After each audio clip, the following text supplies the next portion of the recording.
જામનગર જિલ્લામાં લોકશાહીના મહાપર્વની ઉજવણી આશરે 57% મતદાન સાથે પૂર્ણ થઈ।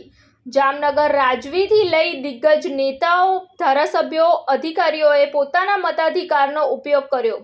જામનગર જિલ્લામાં સવારે 7 વાગ્યાથી લોકશાહીના મહાપર્વ એવા મતદાનનો તમામ મતદાન મથકો ખાતે પ્રારંભ થઈ ચૂક્યો હતો।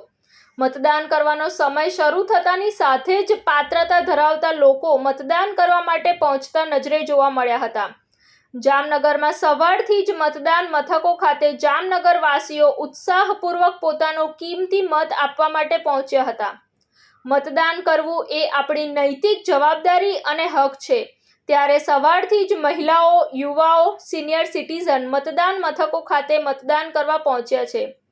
12 જામનગર લોકસભા મતદાર વિભાગમાં કુલ 1881 મતદાન મથકો આવેલા છે, જેમાંથી જામનગર જિલ્લાના 5 વિધાનસભા મતદાર વિભાગમાં કુલ 1247 મતદાન મથકો છે, જે તમામ મથકો પર શાંતિપૂર્ણ વાતાવરણમાં મતદાન પ્રક્રિયા ચાલુ રહી હતી। બીજી તરફ વાત કરીએ તો જામનગરના રાજવીથી લઈ દિગ્ગજ નેતાઓ, પદાધિકારીઓ, અધિકારીઓ અને જામનગરવાસીઓએ પોતાના મતાધિકારનો ઉપયોગ કરતા જોવા મળ્યા હતા। વાત કરીએ તો જામનગરના રાજવી શ્રી જામ સાહેબ દ્વારા પો હેડક્વાર્ટર સ્કૂલ નંબર 11 ખાતે મતદાન કરવામાં આવ્યું હતું, તો લોકસભાના ઉમેદવાર પૂનમબેન માડમ દ્વારા તેમના માતાશ્રી અને પરિવાર સહિત નવાગામ ખાતે મતદાન કરાયું હતું। કેબિનેટ મંત્રી રાઘવજી પટેલે નારણપર ખાતે, જામનગરના ધારાસભ્ય દિવ્યેશ અકબરીએ મ્યુનિસિપલ હાઈસ્કૂલ, ધારાસભ્ય રીવાબા જાડેજાએ પંચવટી કોલેજ, ધારાસભ્ય મેઘજીભાઈ ચાવડાએ ધ્રોળના ખરવા ખાતે, ભાજપ શહેર પ્રમુખ ડો વિમલ કગથરાએ saint Anne's school, Bhajpa media પ્રવક્તા ભાર્ગવ ઠાકરે જામનગર અને કાજલબેન હિન્દુસ્તાનીએ મ્યુનિસિપલ હાઈસ્કૂલ ખાતે મતદાન કર્યું હતું। જામનગર જિલ્લા અધિક્ષક પ્રેમસુખ ડેલુ દ્વારા પણ મતદાન કરાયું હતું અને લોકોને વધુ મતદાન થાય તેવી અપીલ સર્વે મહાનુભાવો દ્વારા કરવામાં આવી હતી। જામનગરના રહેવાસી ક્રિકેટર રવિન્દ્ર જાડેજા પણ આઈપીએલના વ્યસ્ત કાર્યક્રમ વચ્ચે જામનગર ખાતે આવી પહોંચ્યા હતા અને પોતાના મતાધિકારનો ઉપયોગ કર્યો હતો, તો તે પહેલા રવિન્દ્ર જાડેજાના પિતા અનિરુદ્ધસિંહ અને બહેન નૈનાબા જાડેજા દ્વારા પણ પંચવટી કોલેજ ખાતે મતદાન કરવામાં આવ્યું હતું।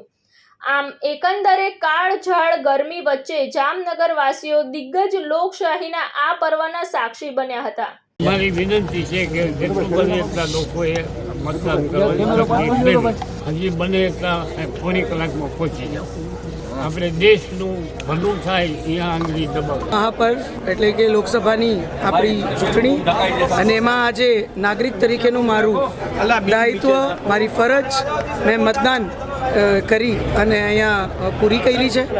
હું આપના માધ્યમથી સર્વે નાગરિકોને હૃદયપૂર્વકની અપીલ કરું છું, એમને વિનંતી કરું છું કે આજનો દિવસ આપ ચોક્કસ અડધી કલાક તમારા નાગરિક તરીકેના દાયિત્વને નિભાવવા માટે ચોક્કસ કાઢો, મતદાન અવશ્ય કરો। આપ સૌ મોટી સંખ્યામાં બહાર આવો, આપણા તમામ પરિવારો મતદાન કરે, એ પ્રકારે આપણે સૌ આપણું દાયિત્વ નિભાવીએ અને મજબૂત રાષ્ટ્ર નિર્માણમાં આપણા સૌનું યોગદાન આપીએ, વિકસિત ભારતમાં પણ આપણા સૌનું યોગદાન આપીએ, એક સમરસતા, સુરક્ષા અને પ્રગતિનું વાતાવરણ પણ આપણે મળે, એના માટે પણ આપણે ક્યાંક આપણી એકતા અને જાગૃતતા દાખવીએ અને મતદાન અવશ્ય કરાવીએ, એવી હું હૃદયપૂર્વકની અપીલ સર્વે નાગરિકોને કરું છું, હાલારના સર્વે નાગરિકોને કરું છું। આજે મેં મારા મતાધિકારનો ઉપયોગ કરી અને મારું નાગરિક તરીકેનું દાયિત્વ નિભાવ્યું છે। ખૂબ જ સરસ વાતાવરણ છે અત્યારે। હું બધા નાગરિકોને વિનંતી કરું છું, બિલકુલ ક્યાંય ભયમુક્ત થઈ આરામથી તમે બહાર આવી અને તમે મતદાન કરો। ઇલેક્શન કમિશને, ચૂંટણી પંચે ખૂબ સરસ વ્યવસ્થા, સુચારુ વ્યવસ્થા આપણે આખા સંસદીય ક્ષેત્રમાં દરેક નાગરિક મતદાન કરી શકે એ પ્રકારની વ્યવસ્થા કરી છે। કોઈને બીજી કોઈ તકલીફ હોય તો તમે સ્થાનિક અધિકારીઓ અથવા ત્યાં સિક્યોરિટી આપતા તમામ જે અધિકારીઓ છે, કર્મચારીઓ છે, એમની ક્યાંક મદદ લઈ શકો છો।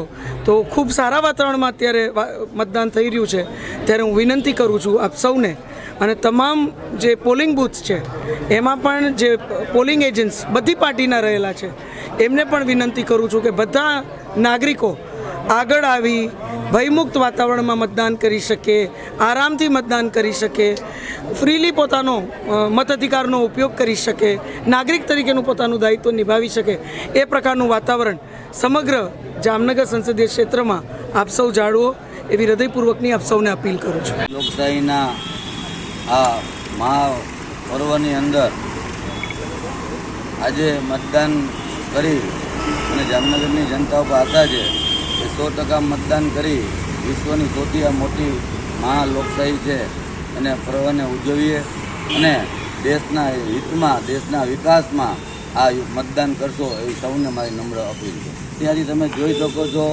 બૂથ નંબર 50 કે જે મારું પણ મતદાન કેન્દ્ર હતું, અત્યારે અહીંયા 60-70 જણાની લાઈન છે. એટલે આ અને 1 કલાકની અંદર 75 જેટલા મતનું મતદાન થઈ ગયું છે. તો મને આશા છે કે મતદાન છે અત્યાર સુધીનું વર્લ્ડ રેકોર્ડ કરનાર છે એટલું મતદાન ભારે મતદાન થયું અને ભારત દેશને જે રાહ ચિંતના માર્ગ છે તેના તરફ જનતા છે એ આગળ વધી રહી છે. પંચાયતીમાં મતદાન કરવા આવ્યો છું. લોકોને અપીલ કરું છું કે દરેક વ્યક્તિ આપણે મતદાન કરે, આપણી ફરજમાં છે જે નથી જેની, કારણ કે સિરીઝ ચાલે છે, કોઈ આવી શકે એવી કન્ડિશન નથી, એના અનુસંધાનો આવી શકે નહીં. અસ્મિતાની લડાઈ હતી અમારી, આજે અસ્મિતાની સવાલ હતો, છતાં આજે અમારે મજબૂર થઈને આ વસ્તુ કરવી પડે છે.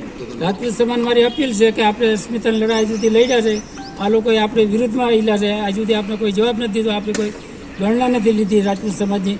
માટે રાજપૂત સમાજની અપીલ છે કે આપ સમજીને વિચારીને મત કરવાનું છે મતદાન. બસ આજે મેં મતદાન કર્યું છે કારણ કે મત આપવો એ મારો અધિકાર છે અને લોકશાહી પર્વમાં આ ખૂબ મહત્ત્વનું અને તમારો પવિત્ર મત યોગ્ય જગ્યાએ પડવો ખૂબ જરૂરી છે. આપના માધ્યમથી હું પણ કહેવા માંગીશ કે સતત 30-40 દિવસથી અમે લડાઈ લડી રહ્યા છીએ, નારી અસ્મિતા માટે, નારી સન્માન માટેની લડાઈ લડી રહ્યા છીએ. તો હું જામનગરની જનતાને એ જ અપીલ કરીશ કે આપ બસ મત દેવા જાઓ ત્યારે ખાસ યાદ રાખજો કે તમે તમારું ભવિષ્ય કઈ દિશામાં નક્કી કરી રહ્યા છો. 40 દિવસથી એક સમાજ, ખૂબ મોટો સમાજ કે જે પોતાની લડાઈ લડી રહ્યો છે અને જે સરકાર એને સાંભળી નથી રહી, તો તમારે એ વિચાર કરવાનો છે કે ભવિષ્યમાં તમારી સાથે જો કોઈ આવો પ્રશ્ન થશે તો શું આ સરકાર તમને સાંભળશે, શું આ સત્તા પક્ષ તમને સાંભળશે? તો તમારે એ જ વિચારીને મતદાનમાં તમારો મત નાખવાનો છે કે તમારે ભણેલો ગણેલો કોઈ વ્યક્તિ જોઈએ છે કે જે લોકો માટે, લોકોની વચ્ચે રહેતો હોય અને સતત ખેડૂતો માટે અને એના પ્રશ્નો માટે અવાજ ઉઠાવતો હોય. તો તમારે આવા લોક નેતાની જરૂર છે કે સત્તામાં બેસીને ફક્ત એસી રૂમમાં આરામ કરતા નેતાની જરૂર. જય શ્રી રામ. આપણા સનાતન ધર્મમાં બધા જ તહેવાર દર વર્ષે આવે, પણ આ લોકશાહીનો એક એવો પર્વ છે જે 5 વર્ષમાં એકવાર આવે છે.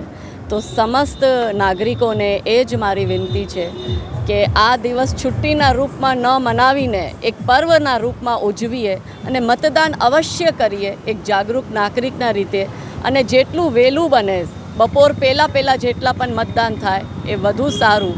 તો આ જ એક મેસેજ દેવું અને અહીંયા આવીને મારા લોકશાહીના પર્વને ઉજવીને મારા લોકતાંત્રિક અધિકારોનો ઉપયોગ કરવા માટે હું આજે અહીંયા આવી છું.